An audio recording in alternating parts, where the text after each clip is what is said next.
नमस्कार दोस्तों, स्वागत है आप सभी लोगों का Sonu study classes YouTube channel में। दोस्तों मैं आप लोग को NCERT book class 12th Hindi chapter 3 Garud Dhwaj Lakshmi Narayan Mishra नाटक की कथा वस्तु पर प्रश्न उत्तर मैं आप लोग को इस वीडियो में बताऊंगा।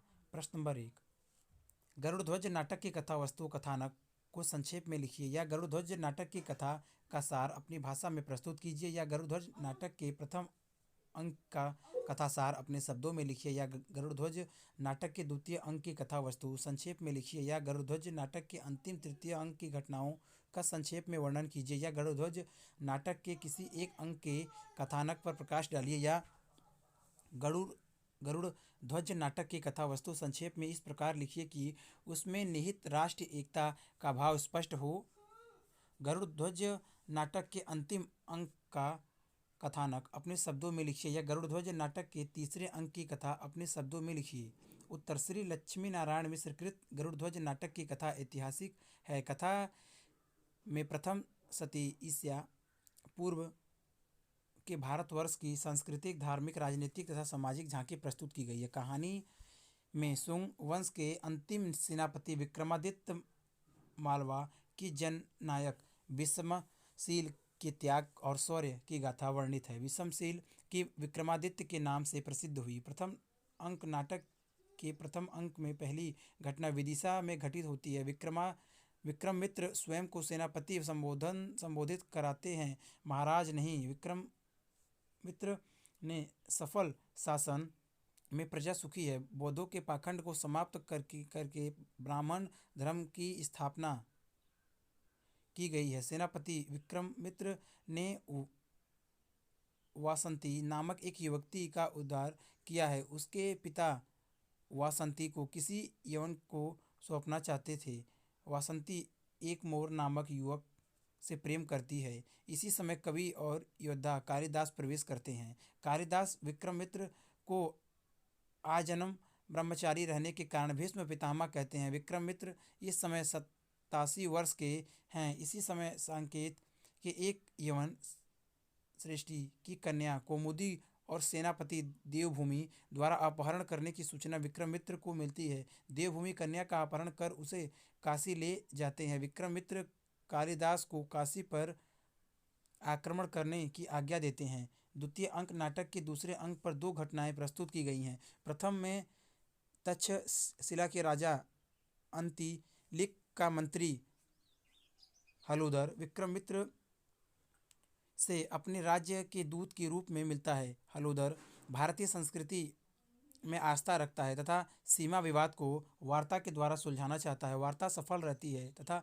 हलोदर विक्रमित्र को अपने राजा की ओर से रत्न जड़ित स्वर्ण गरुड़ ध्वज भेंट स्वरूप देता है। विक्रमित्र के आदेशानुसार कालिदास काशी पर आक्रमण करते हैं तथा अपने ज्ञान और वेदनता से काशी के दरबार में बौद्ध आचार्यों को प्रभावित कर देते हैं। वह कौमुदी का अपहरण करने वाले देवभूमि तथा काशी नरेश को बंदी बनाकर विदिशा ले जाते हैं। नाटक के इसी भाग में वासंती काशी विजयी कालिदास का स्वागत उसके गले में पुष्पमाला डालकर करती है। तृतीय अंक नाटक के तृतीय अंक तथा अंतिम अंक की कथा अवंती में प्रस्तुत की गई है।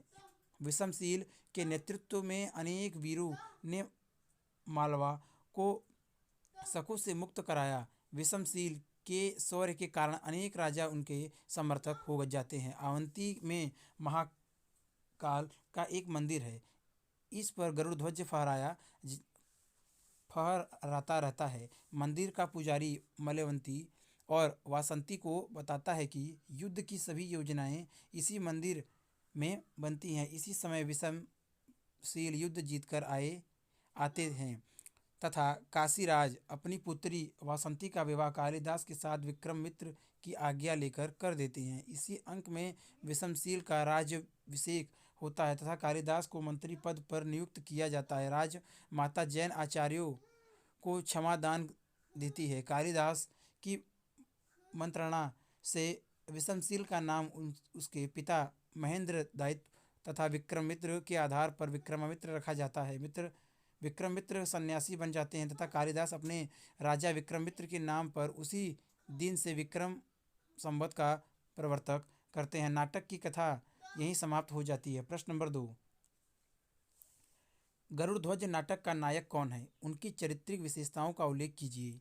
को या गरुड़ध्वज नाटक के नायक की चारित्रिक विशेषताओं पर प्रकाश डालिए। या गरुड़ध्वज नाटक के प्रमुख पुरुष पात्र का चरित्र चित्रण कीजिए। या गरुड़ध्वज नाटक के प्रमुख पात्र के चरित्र की विशेषताओं का उल्लेख कीजिए। या विक्रमित्र की चारित्रिक विशेषताओं का उद्घाटन कीजिए। या गरुड़ध्वज नाटक के आधार पर विक्रमित्र के चरित्र पर प्रकाश डालिए। या गरुड़ध्वज नाटक के किसी एक पुरुष पात्र की चारित्रिक विशेषताएं लिखिए। या गरुड़ध्वज नाटक के आधार पर विक्रमित्र के शौर्य एवं त्याग का वर्णन कीजिए। या गरुड़ध्वज नाटक के आधार पर विक्रमित्र की चारित्रिक विशेषताएं उद्घाटित कीजिए। या गरुड़ध्वज नाटक के विक्रमित्र का चरित्रांकन कीजिए। उत्तर, विक्रमामित्र का चरित्र चित्रण। श्री लक्ष्मी नारायण मिश्र कृत गरुड़ध्वज नाटक के विषमशील तथा विक्रमामित्र दो प्रमुख पात्र हैं। नाटक के नायक विक्रमित्र हैं, जो नाटक के आरंभ से अंत तक की सभी घटनाओं के साथ जुड़े रहते हैं। यहाँ कहा जा सकता है कि सारे कथानक के मेरुदंड विक्रमित्र ही हैं। उन्होंने मूल कथा को सबसे अधिक प्रभावित किया है। विक्रमित्र पुष्पमित्र शुंग के वंश हैं, अंतिम शासक हैं। वह ब्रह्मचारी, सदाचारी, वीर, कुशल, राजनीतिक तथा प्रजावत्सल हैं। वह शासन का संचालन कुशलता से करते हैं। उनके चरित्र की प्रमुख विशेषताएं निम्नवत है। नंबर 1, सज्जन महापुरुष। विक्रमित्र सज्जन महापुरुष हैं। वह स्वयं को महाराज कहलवाना पसंद नहीं करते, अतः लोग उन्हें सेनापति कहते हैं। नारियों के प्रति सम्मान का भाव सदा उनके मन में रहता है। नंबर 2, अनुशासन प्रिय। विक्रमित्र अनुशासन प्रिय हैं तथा कठोर अनुशासन का पालन करने और कराने के पक्षधर हैं। सेनापति के स्थान पर महाराज कहे जाने पर सेना सेवक को डर लगता है कि कहीं सेनापति उसे दंड न दे दें। विक्रमित्र के शासन में अनुशासन भंग करना और मर्यादा का उल्लंघन करना अक्षम्य अपराध है। नंबर 3, प्रजा के सेवक। विक्रमित्र अपनी प्रजा को अपनी संतान की भांति स्नेह करते हैं। वह अत्याचारी नहीं है। उनका मत है सेनापति धर्म और जाति का सबसे बड़ा सेवक है। नंबर 4, भागवत धर्म के रक्षक। विक्रमित्र भारतवर्ष में मिटती हुई वैदिक संस्कृति तथा ब्राह्मण धर्म के रक्षक हैं। वह भगवत धर्म और उसकी प्रतिष्ठा के लिए आजीवन संघर्ष करते हैं। उनका सेवक कालिदास काशी के वधों को निरुत्तर कर देता है। नंबर 5, संगठित राष्ट्र निर्माता। उस समय देश छोटे छोटे राज्यों में विभक्त था। विक्रमित्र ने उन्हें इकट्ठा करने का सफल प्रयास किया। विक्रमित्र का मत है, देश का गौरव, उनके सुख और शांति की रक्षा मेरा धर्म है। वह कालिदास का विवाह काशी नरेश की पुत्री से कराते हैं। विक्रमित्र के संन्यास के समय तक मगध, सांकेत और तथा अवंती को मिलाकर एक सुदृढ़ राज्य की स्थापना हो चुकी होती है। नंबर 6, निष्काम कर्मवीर। विक्रमित्र राजा होते हुए भी महाराजा कहलाना पसंद नहीं करते। वह स्वयं को प्रजा का सेवक ही मानते हैं। विषमशील के योग्य हो जाने पर उसे शासक बनाकर स्वयं सन्यासी हो जाते हैं। कालिदास का उन्हें भीष्म पितामह कहना सटीक संबोधन है। नंबर 7, नीति प्रिय आचार्य। विक्रमित्र नीति के अनुसार चलने वाले जननायक हैं। कुमार विषमशील की सफलता का एकमात्र कारण सेनापति विक्रमित्र की नीतियां ही हैं। वह नागसेन और पुष्कर से कहते हैं, तुम जानते हो विक्रमित्र के शासन में अनीति चाहे कितनी छोटी क्यों न हो, छिपी नहीं रह सकती। नंबर 8, शरणागत। विक्रमित्र अपने शरण में आए हुए की रक्षा करते हैं। चंचू और कालकाचार्य को क्षमा दान देना उनकी शरणागत वत्सलता के प्रमाण हैं। नंबर 9, निर्भिमानी। विक्रमित्र शासक होते हुए भी अभिमान से कोसों दूर रहते हैं। वह हलोदर से कहते हैं, मैं लज्जा और संकोच से मरने लगता हूँ। राजदूत, जब इस युग का सारा श्रेय मुझे दिया जाता है। इस प्रकार विक्रमित्र न्यायप्रिय, प्रजावत्सल, वीर शासक तथा निष्काम महामानव हैं। प्रश्न नंबर 3, गरुड़ध्वज नाटक के आधार पर नायिका वासंती का चरित्र चित्रण कीजिए। या गरुड़ध्वज के प्रमुख नारी पात्र नायिका के विषय में अपने विचार प्रकट कीजिए, या गरुड़ध्वज नाटक के किसी एक नारी पात्र की चरित्रगत विशेषताओं पर प्रकाश डालिए, या गरुड़ध्वज नाटक के प्रमुख स्त्री पात्र का चरित्र चित्रण कीजिए। वासंती का चरित्र चित्रण। श्री लक्ष्मी नारायण नारायण मिश्र कृत गरुड़ध्वज नाटक की नायिका वासंती हैं। वासंती काशीराज की इकलौती पुत्री हैं। बौद्ध धर्म के अनुयायी होने के कारण वह वासंती का विवाह किसी राजकुल में नहीं कर पाते। अंत अपनी युवा पुत्री का विवाह साकल के 50 वर्षीय यवन राजकुमार से निश्चित करते हैं, किंतु इसी बीच विक्रमित्र के प्रयास से यह विवाह बीच में रोक दिया जाता है और वासंती को राजमहल में सुरक्षित पहुंचा दिया जाता है। बाद में वह कालिदास की प्रेयसी के रूप में हमारे सम्मुख आती है। वासंती के चरित्र में निम्नलिखित प्रमुख विशेषताएं पाई जाती हैं। नंबर 1, अनुपम सुंदरी वासंती रूप और गुण दोनों से अद्वितीय है। उनका सौंदर्य कालिदास जैसे संयमी पुरुष को भी आकर्षित कर लेता है। उसके सौंदर्य की प्रशंसा करते हुए कुमार विषमशील कालिदास से कहते हैं कि तुम्हारी वासंती इस रूप और गुण का इतना अद्भुत मिश्रण पता नहीं कितने कुंड इस पर्वतीय स्रोत के सामने फीके पड़ेंगे। नंबर 2, उदारता और प्रेम भावना से परिपूर्ण वासंती विश्व के समस्त प्राणियों के लिए अपने हृदय में उदार भावना रखती है। उसमें बड़े छोटे अपने पराये सभी के लिए एक समान प्रेम भाव ही भरा हुआ है। नंबर 3, धार्मिक सक्रियता से अस्त्र सक्रियता से त्रस्त पिता के बौद्ध धर्मानुयायी होने के कारण कोई भी राज परिवार वासंती से विवाह संबंध के लिए तैयार नहीं होता। अंत में उसके पिता काशीराज उसे 50 वर्षीय यवन राजकुमार को सौंप देने का निश्चय कर लेते हैं, जबकि वासंती उससे विवाह नहीं करना चाहती। इस प्रकार वासंती तत्कालीन समाज में व्याप्त धार्मिक सक्रियता से त्रस्त है। नंबर 4, आत्मग्लानि से विक्षुब्ध वासंती आत्मग्लानि से विक्षुब्ध होकर अपने जीवन से छुटकारा पाना चाहती है और अपनी जीवन लीला समाप्त करने का प्रयास करती है, परंतु विक्रमित्र उसको ऐसा करने से रोक लेते हैं। वह असहाय होकर कहती है कि वह महापुरुष कौन होगा जो स्वेच्छा से आग के साथ विनोद करेगा। नंबर 5, स्वाभिमानी वासंती धार्मिक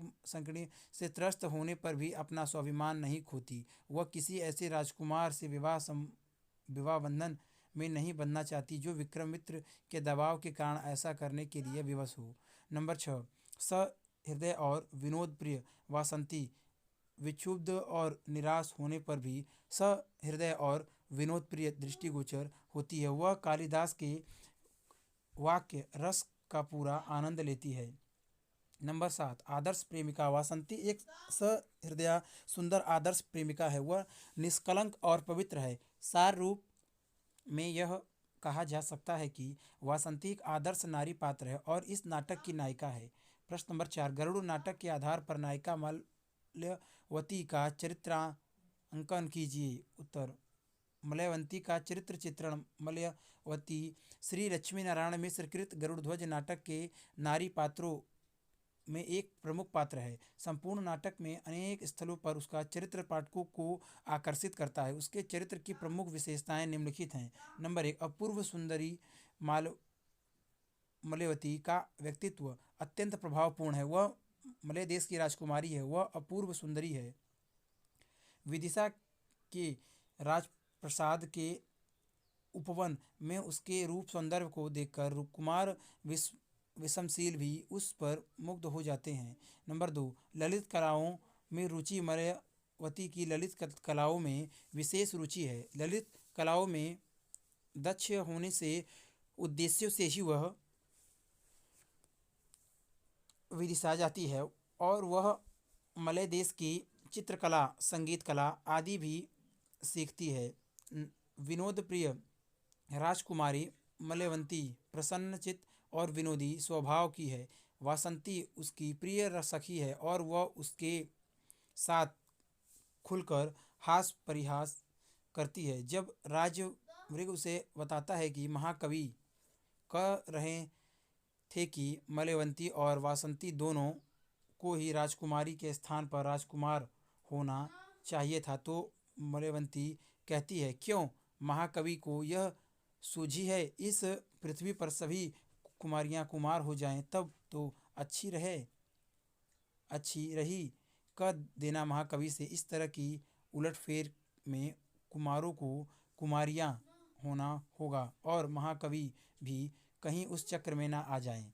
नंबर 4, आदर्श प्रेमिका। मलयवंती के हृदय में कुमार विषमशील के प्रति प्रेम का भाव जागृत हो जाता है। वह विषमशील का मन से वर्ण कर लेने के उपरांत एक निष्ठ भाव से केवल उन्हीं का चिंतन करती है। वह स्वप्न में भी किसी अन्य की कल्पना करना नहीं चाहती। उसका प्रेम सच्चा है, वह उसे अपने प्रेम पर पूर्ण विश्वास है। अंततः प्रेम की विजय होती है और कुमार विषमशील के साथ उनका विवाह हो जाता है। इस प्रकार मलयवंती का चरित्र एवं व्यक्तित्व अनुपम है। वह एक आदर्श राजकुमारी की छवि प्रस्तुत करती हैं। प्रश्न नंबर 5, गरुड़ नाटक के आधार पर कालिदास का चरित्र चित्रण कीजिए। उत्तर, गरुड़ ध्वज के पुरुष पात्रों में कालिदास भी एक प्रमुख पात्र हैं। विक्रमित्र सुवंशीय शासक एक वीर सेनापति के रूप में प्रमुख पात्र हैं। इसके पश्चात द्वितीय एवं तृतीय क्रम पर क्रमशः विषमशील कालिदास का ही नाम आता है। विषमशील और विक्रमित्र तो प्रबुद्ध शासक, सेनापति और सूरवीर पुरुष है। कालिदास सकारी विक्रमादित्य के दरबारी रत्नों में एक मुख्य रत्न माने जाते थे। यह एक विद्वान कवि थे और वीर सैनिक भी थे। अंत वे विषमशील तथा विक्रमित्र से भी कुछ अत्यधिक गुणों के स्वामी हैं। उनकी चरित्र की कुछ प्रमुख विशेषताएं अग्रवत हैं। नंबर 1, वीरता। कालिदास एक वीर पुरुष हैं। जब देवभूति कौमुदी का अपहरण कर लेता है तो कालिदास उसे काशी में घेर कर पकड़ लाते हैं। उसकी इसी वीरता पर मुग्ध होकर काशी की राजकुमारी वासंती उससे प्रेम करने लगती है और काशी राज भी प्रसन्न होकर उन दोनों के विवाह की स्वीकृति देते हैं। नंबर 2, सच्चा मित्र। कालिदास विषमशील का मित्र है, इसलिए विषमशील के साथ उसका हास परिहास चलता रहता है। वह मलयवंती के बारे में राजकुमार विषमशील से चुटकी लेता हुआ कहता है, किस तरह भूल गए विदिशा के प्रसाद का वह उपवन, धूमधाम कर मलयवंती को आंखों से पी जाना चाहते थे। नंबर 3, सच्चा प्रेमी। वह कवि वह वासंती का सच्चा प्रेमी है। वासंती को भी उस पर पूरा विश्वास है। वह वासंती के बारे में कहता है, मैं सब कुछ जानता हूँ, उन्होंने तो उस यवन को देखा भी नहीं। फिर उसकी पवित्रता में शंका उत्पन्न करना तो पार्वती की पवित्रता में शंका उत्पन्न करना होगा। इसके अतिरिक्त वे एक महाकवि भी हैं, जैसा कि मलयवंती ने कहा भी है। क्यों महाकवि को यह क्या सूझी है? निष्कर्ष रूप में कहा जा सकता है कि कालिदास गरुड़ ध्वज के अन्य पुरुष पात्रों की अपेक्षा विलक्षण हैं। वे वीर, सच्चे मित्र, सच्चे प्रेमी और महाकवि भी हैं। वे शासक भी हैं और शासित भी। वे वीर हैं, न्यायप्रिय हैं, कठोर हैं और कोमल भी हैं। प्रश्न नंबर 6, गरुड़ ध्वज के आधार पर विषमशील का चरित्र चित्रण कीजिए। या गरुड़ ध्वज नाटक के आधार पर विषमशील के शौर्य एवं त्याग का वर्णन कीजिए। उत्तर, कुमार विषमशील गरुड़ ध्वज नाटक के दूसरे प्रमुख पात्र हैं। यह धीरोदात्त स्वभाव के उच्च कुलीन श्रेष्ठ पुरुष हैं। आदि से अंत तक इनके चरित्र का कर्मिक विकास होता है। इनके चरित्र में अग्रलिखित विशेषताएं पाई जाती हैं। नंबर 1, उदार और गुणगाही। कुमार विषमशील मालवा के गर्दभविलवसी महाराज महेंद्रदायित्व के वीर सुपुत्र हैं। अपने महान कुल के अनुरूप भी उनमें उदारता और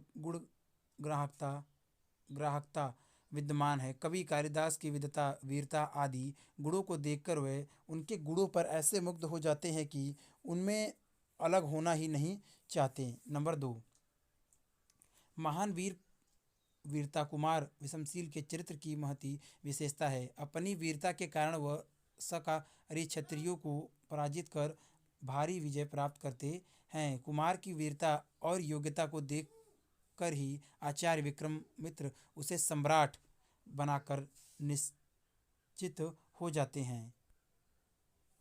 प्रश्न नंबर 3। सच्चा प्रेमी कुमार विषमशील एक भावुक व्यक्ति है। उसके हृदय में दया, प्रेम, उत्साह आदि मानवीय भावनाएं पर्याप्त मात्रा में पाई जाती हैं। स्वभाव से धीर होते हुए भी कुमारी मलयवंती को देखकर उनके हृदय में प्रेम अंकुरित हो जाता है। नंबर 4। विवेकशील कुमार विषमशील एक विवेकशील व्यक्ति के रूप में चित्रित हुए हैं। वे भली भांति समझते हैं कि किस प्रकार, किस अवसर पर अथवा किस स्थान पर किस प्रकार की बात करनी चाहिए। कालिदास के साथ उसका व्यवहार मित्रों जैसा होता है, हास और उपहास भी होता है, किंतु सेनापति विक्रमादित्य के सामने वे सर्वत्र संयम और शिष्ट आचरण करते हैं। वासंती और मलयवंती के साथ बातें करते समय वह भावुक हो उठते हैं। किसी काम को करने से पूर्व वह विवेक से काम लेते हैं और तथा उसके दूरगामी परिणाम को सोचते हैं। जब सेनापति विक्रमादित्य संकेत और पाटलिपुत्र का राज्य भी उसे सौंपते हैं तो वह बहुत विवेक से काम लेता है। अवंती में रहकर सुदूर पूर्व के इस राज्यों की व्यवस्था करना कोई सरल काम नहीं था, इसलिए वह विक्रमादित्य से निवेदन करता है, आचार्य अभी कुछ दिन अपना महात्मा काशीराम के साथ उधर की व्यवस्था करें। मैं चाहता हूँ मेरे सिर पर किसी मनसवी ब्राह्मण की छाया रहे, और फिर मैं यह देख भी नहीं सकता कि जिस क्षेत्र में प्राय 150 वर्षों से आपके पूर्व पुरुषों का 150 वर्षों से आपके पूर्व पुरुषों की अनुशासन रहा, वहाँ अकस्मात इस प्रकार मिट जाए। नंबर 5। कृतज्ञता कुमार विषमशील दूसरे के लिए किए हुए उपकार से अपनों को उपकृत मानता है। कालिदास के उपकार के प्रति कृतज्ञता प्रकट करते हुए वह कहता है, और वह राज्य मुझे देकर मुझ पर मेरे मन मेरे प्राण पर राज्य करने की युक्ति निकाल ली। मैं सुखी हूँ, तुम्हारा अधिकार मेरे मन पर सदैव बना रहे। महाकाल से मेरी यही कामना है। निष्कर्म रूप से कहा जा सकता है कि कुमार विषमशील का चरित्र एक सुयोग्य राजकुमार का चरित्र है। वह स्वभाव से उदार, गुणग्राही तथा भावुक व्यक्ति है। उसमें वीरता, विवेकशीलता आदि कुछ ऐसे गुण हैं जिनके आधार पर उनमें एक श्रेष्ठ शासक बनने की क्षमता सिद्ध हो जाती है। उनका चरित्र स्वाभाविक तथा मानवीय है। अगर वीडियो अच्छी लगी तो वीडियो को लाइक करें, शेयर करें, कमेंट करें और नेक्स्ट वीडियो के लिए चैनल को सब्सक्राइब जरूर करें। Thank you for watching.